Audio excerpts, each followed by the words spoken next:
outrage and confusion over the state's new policy that bans people from taking the driver's license test in Spanish or Creole. Not fair, says Freddy Velasquez, the 35-year-old Honduran man talking about the state's new policy that bans people from taking all driving tests in Spanish or Haitian Creole. Up until now, people had already been told no more tests in Spanish. The governor has been clear, says it's a safety issue and people need to be able to read the road signs. Pero, a ver, en inglés, por tema de seguridad, ¿y por qué desde ahora? If it's a security issue, Adriel Ortiz asks, why now then? So over the past year or so, we've been extensively documenting these cases of illegal aliens and foreigners being given driver's licenses, oftentimes commercial driver's licenses, in the United States of America, and then proceed to kill American citizens in fatal car accidents because they can't speak the language,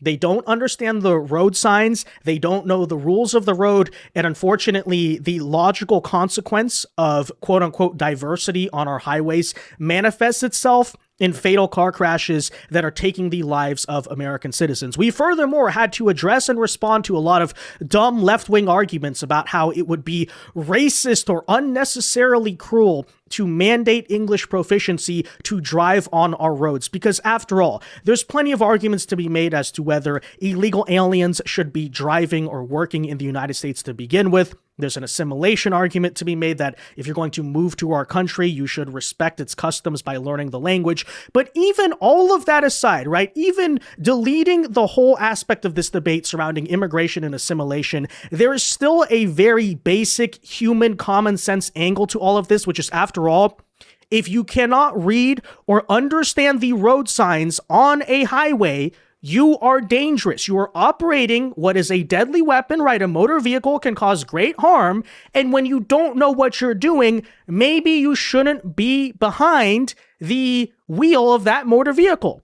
These are the same leftists who say, oh, you know, we don't have strict enough gun laws. They're so dangerous. Maybe you should have to have more training and regulation. Then apparently, people who don't even know how to read road signs should be given driver's licenses, leftists. It's so insane. And it's just yet another example of what they're really fighting to protest. You know, you look at the streets right now of Minneapolis, where you have all this constant moralizing and virtue signaling. Our immigrant neighbors, look at these evil Nazis dragging innocent people away.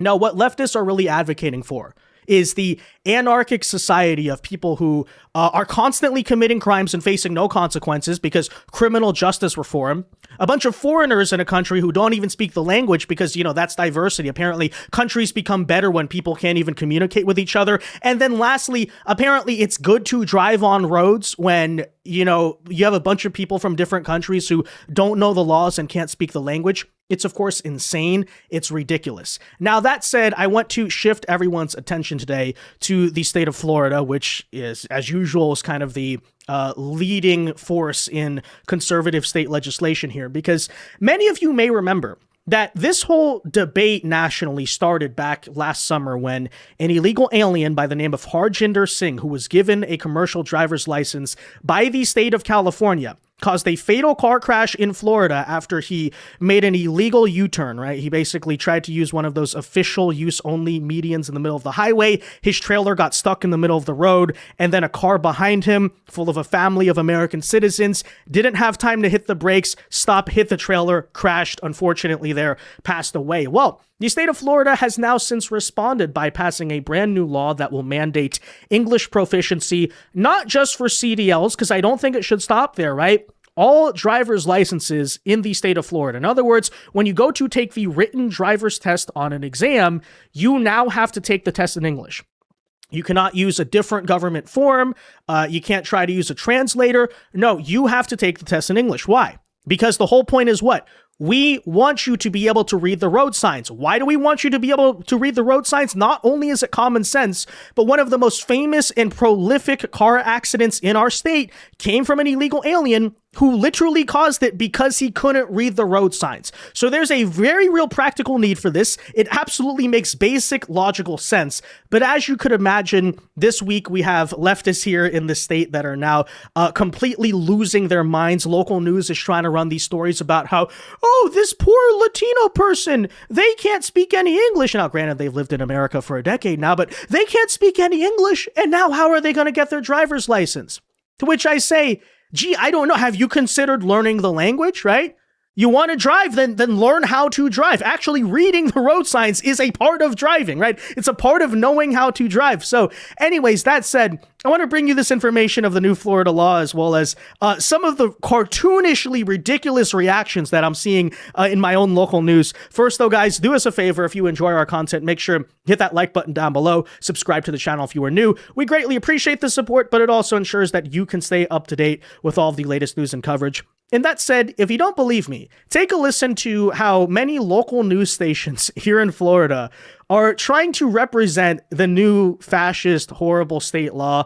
There's a lot of tears, there's a lot of emotion, there's a lot of ridiculousness over something very basic that frankly should have always been the law everywhere in the United States. Check it out. NBC6 met Daniela crying in the hallway outside a Miami tax collector's office. She was excited to pick up her driver's license, but that excitement turned to sorrow. Hice un curso, hice todo el examen y vengo y ahora me toca repetirlo. Y ya me toca en inglés, no hablo inglés. Daniela showed us proof she passed her knowledge exam in Spanish, but as Florida law states, for those who use an authorized third-party test administrator, she was randomly selected to take the test again. The test will only be in English. Therefore, Daniela hit a major roadblock. Daniela is one of many that will not be able to take their driver's license exams in any other language other than English, and they will not have the option of an interpreter or translator. Some residents told NBC6 they are against this new policy, but some state officials like Governor Ron DeSantis believe this change will make roadways safer by ensuring drivers can read English language road signs. And experts with PolitiFact say the effects of Florida's policy may be small because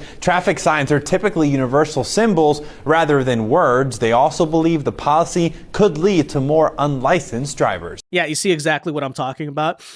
No, I can't take the test because I don't speak English. Yeah, that's the point, right? I understand that a lot of people come to this country with the idea in their brain that a country you immigrate to is supposed to somehow accommodate you, but it's actually supposed to be the opposite, right? Yes, that is the entire point. You can't pass the driver's test because you can't speak English, okay? And also addressing the arguments here of the local news. They're trying to say, well, you know, you don't really need to speak English to drive in the United States because road signs are universal. To that I say, first of all, no, they're not, actually. You know, having been to other countries, having been, for example, to places in the European Union, one thing I do notice about American road signs is actually, as a matter of fact, they're not universal. And in many cases, they're not intuitive, right? You go to other countries, yes, there are a lot of these signs with just no words on it. It's just a symbol, so that way anyone of any language can understand what they mean. Actually, predominantly, I would say in America, a lot of our road signs, first of all, are kind of confusing to begin with, but then secondly, many of them actually do require English to know.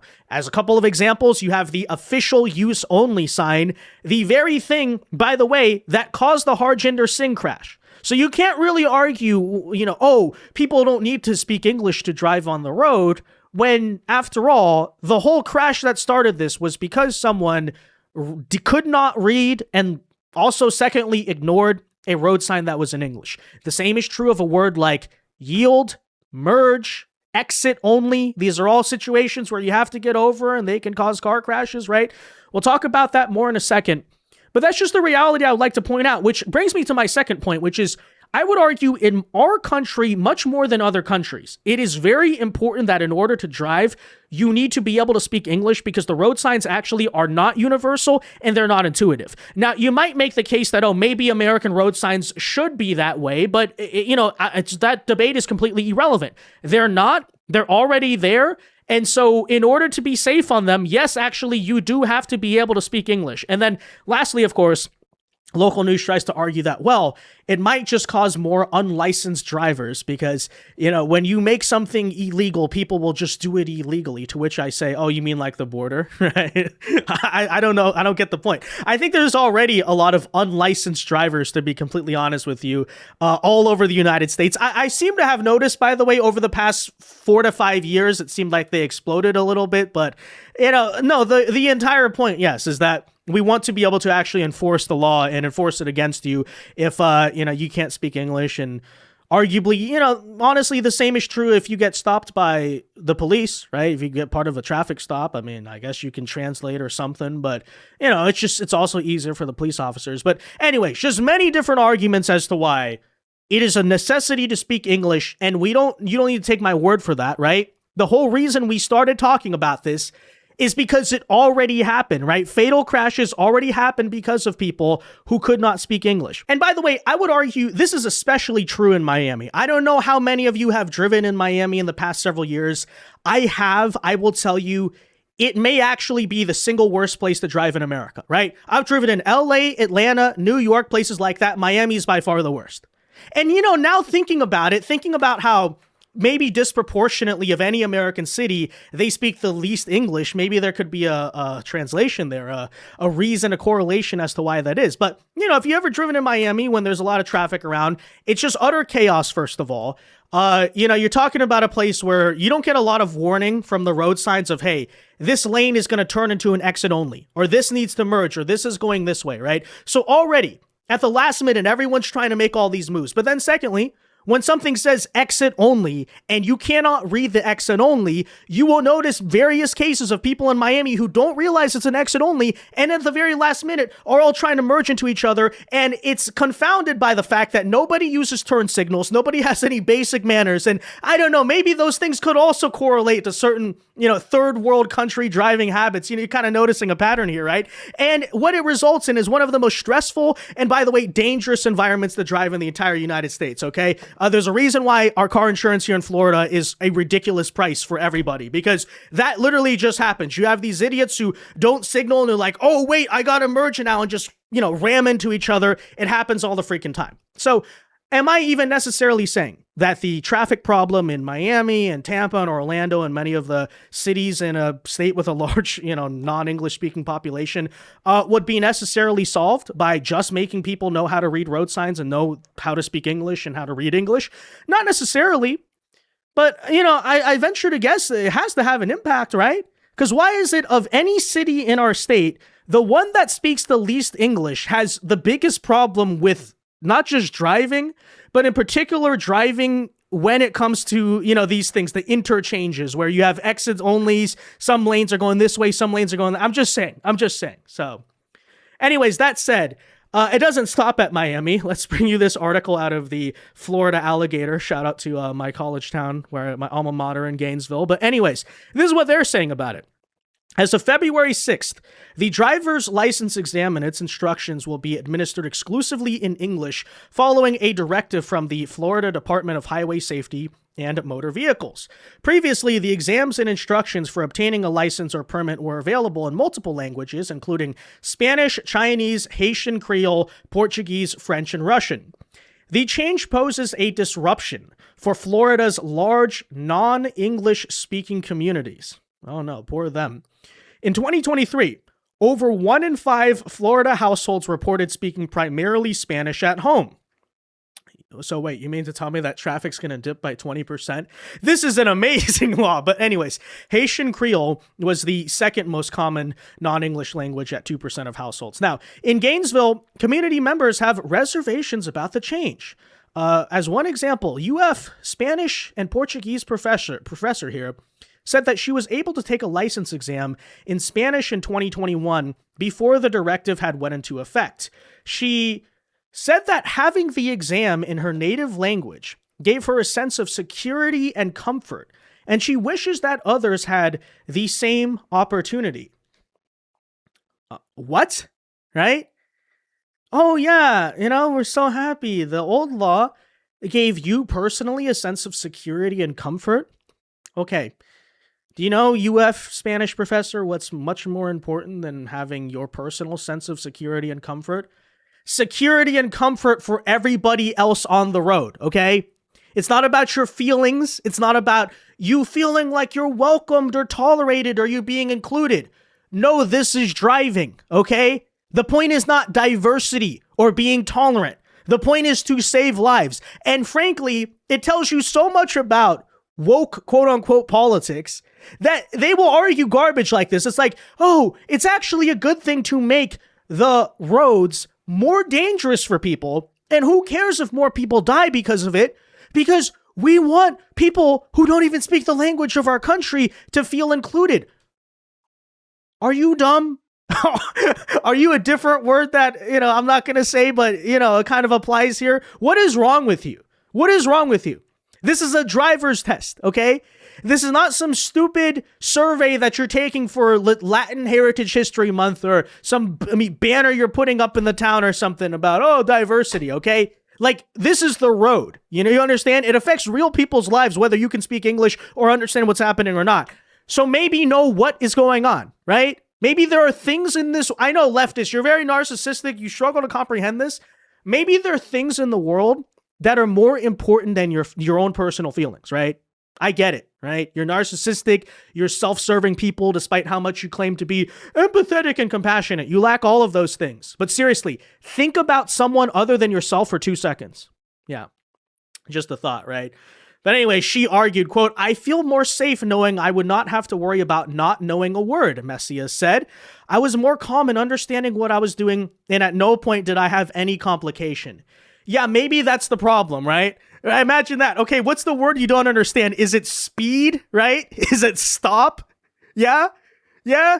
Oh, you don't understand those words in the United States where those words are written. Oh, yeah, but hey, who cares if they killed someone? They felt safe and included and tolerated when they took the driver's test. This is a college professor. This is a college professor making an argument this freaking dumb. So, obviously it goes on and on. They're just completely seething about this. But no, this is a fantastic law. I hope it is very strictly enforced. And, just second point I would make about this, I hope it applies to Uber drivers as well, right? Because I think that most of us in this country have had that experience as of late, right? Where, you run into some Uber driver, and actually most Uber drivers, I would argue, they can't speak any English. Which, I'm not even necessarily saying I care about it because I don't really want to be talking to my taxi driver anyway. Most of the time, to tell you the honest truth, I'm not in the mood. But, I'll give you an example. Okay, so first of all, you do notice a pattern, right? Every time the Uber driver seems like an illegal alien, most of the time they're awful drivers, okay? Every time I'm like, oh no, here we go, right?